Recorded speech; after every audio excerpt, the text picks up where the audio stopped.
Hello friends, हमारे ज्ञान की बातें चैनल में आप सभी का स्वागत है। तो पूरा वीडियो में बने रहिए। शरद पूर्णिमा पर कैसे दीपक जला करके और चंद्रग्रहण में स्नान करके दान पुण्य कैसे करना चाहिए, तो पूरा वीडियो में बने रहिए। बहुत ही रोचक कथा लेकर के आज मैं आई हूँ, तो आइए जानिए। एक दीपक लेकर उसमें घी भरना है, शुद्ध देसी घी भरना है, भैंस का घी नहीं डालना है। अगर आपके पास घी नहीं है तो कोई भी तेल डाल सकते हैं, तिल का तेल हो या सरसों का तेल डाल करके दीपक जला देना चाहिए। पूर्णिमा के दिन या दीपावली के दिन, किसी भी दिन लक्ष्मी जी को प्रसन्न करने के लिए प्रदोष काल में दीपक जलाना चाहिए।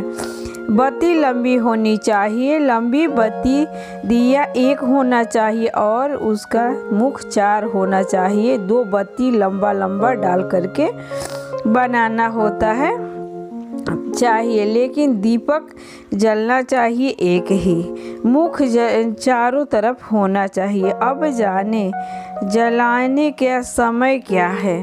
प्रदोष काल में दीपक जलाएं। गंगा जी के तट पर या संगम के तट पर किनारे जाकर के दीपक जलाएं।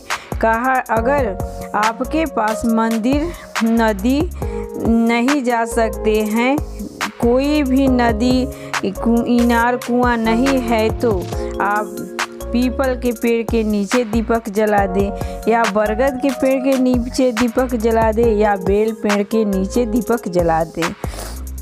दीपक जलाने से हर मनोकामना पूर्ण होता है। ये प्रदोष काल में दीपक जलाए, लक्ष्मी माता प्रसन्न हो जाएगी अवश्य।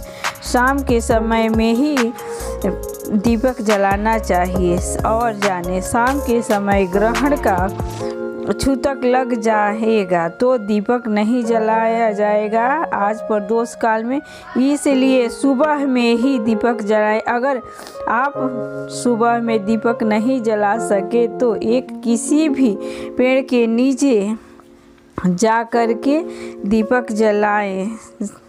हमेशा लक्ष्मी माता प्रसन्न हो जाती है लंबी बत्ती वाली दीपक जलाने से। आप जाने महिलाएं क्या करना चाहती है। जाने खाना बनाना तो है, ये है 4:05 से पहले खाना बना लेना चाहिए, पहले दीपक जला लेना चाहिए।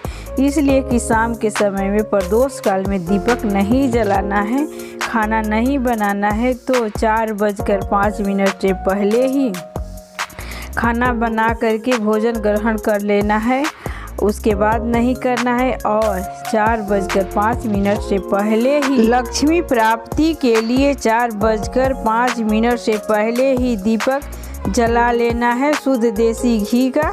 और भगवान से प्रार्थना करना है, जब ग्रहण लग जाए तो स्नान करके भगवान का स्मरण करिए, ध्यान करिए, पूजा पाठ करिए, मंत्र जाप करिए भगवान का, नारायण नारायण, राम राम, सीताराम सीताराम, जो भी मंत्र आपको आ रहा है वो मंत्र का ध्यान करिए स्नान करने के बाद।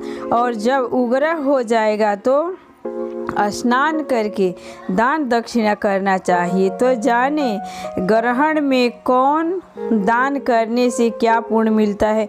जो आप दान करेंगे वो अगले जन्म 7 जन्म तक तुम्हें प्राप्त होगा। तो जाने सीता माता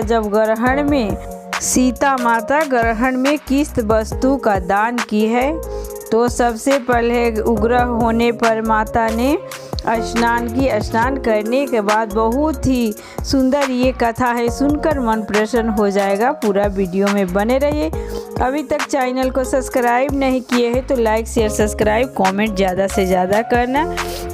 तो सीता माता ने विचार किया कि क्यों ना मैं प्रभु राम का ही दान कर दूं कि 7 जन्मों तक पति के रूप में प्राप्त करूं। तो सीता माता ग्रहण लगने पर दान करके अपने गुरुजी को जब राम को दे दिए, तो राम जी को गुरुजी ले करके चल दिए। तो सीता माता खड़ी हो गई।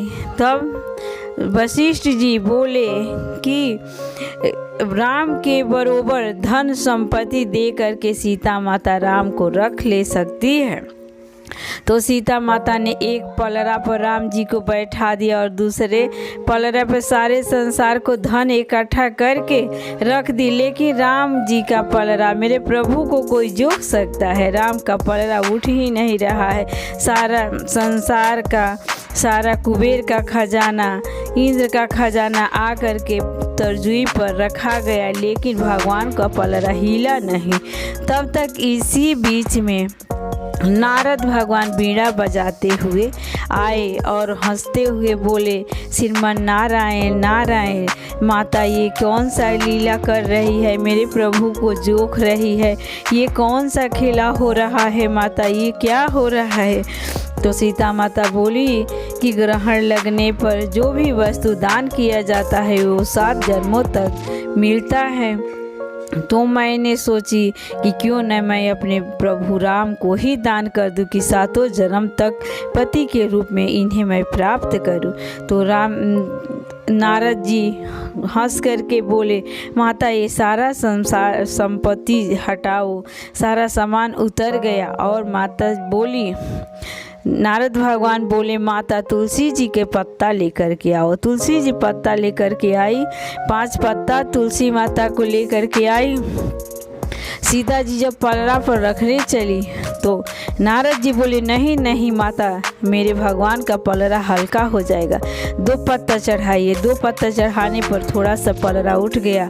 तो माता बोली कि एक और पत्ता चढ़ाए। तो नारद जी बोले, नहीं नहीं मेरे प्रभु हल्का हो जाएंगे, आधा पत्ता चढ़ाइए। तो आधा पत्ता जब चढ़ाई सीता माता एक पलड़ा पर, तो राम का पलड़ा बरोबर हो गया। तो जब राम का पलड़ा बरोबर हो गया तो सीता माता ने कहा, ये कैसा लीला है प्रभु? ये क्या हो रहा है? ये कैसा लीला है? नारद भगवान बोले, प्रभु को कोई नहीं जोख सकता है, तौल सकता है, इसलिए मेरे प्रभु बहुत खजाना से नहीं तौलाए जा सकते हैं।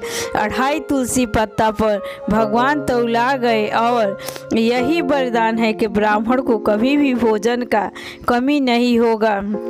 कितना भी बड़ा यज्ञ पूजा हो जाएगा, जब तक तुलसी पत्ता भंडार में नहीं डलाएगा तब तक वो यज्ञ पूजा पूर्ण नहीं होता है। इसलिए जन्म जन्मांतर तक एक व्यक्ति का भोजन निकाल करके उसमें तुलसी पत्ता अवश्य डलाएगा। कोई भी प्रयोजन में, छोटा प्रयोजन हो बड़ा प्रयोजन हो, तुलसी पत्ता का इतना महत्व है।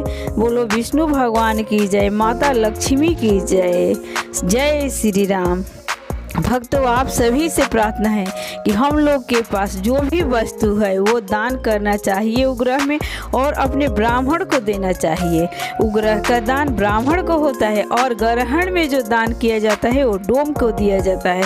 दोनों का महत्व अपने अपने जगह बहुत है, लेकिन ग्रहण का दान किया हुआ वस्तु डोम को दिया जाता है और उग्रह का दान किया हुआ ब्राह्मण को देना चाहिए। फिर ऐसे ही वीडियो लेकर के आऊँगे। वीडियो अच्छा लगे तो लाइक शेयर सब्सक्राइब कमेंट ज़्यादा से ज़्यादा कर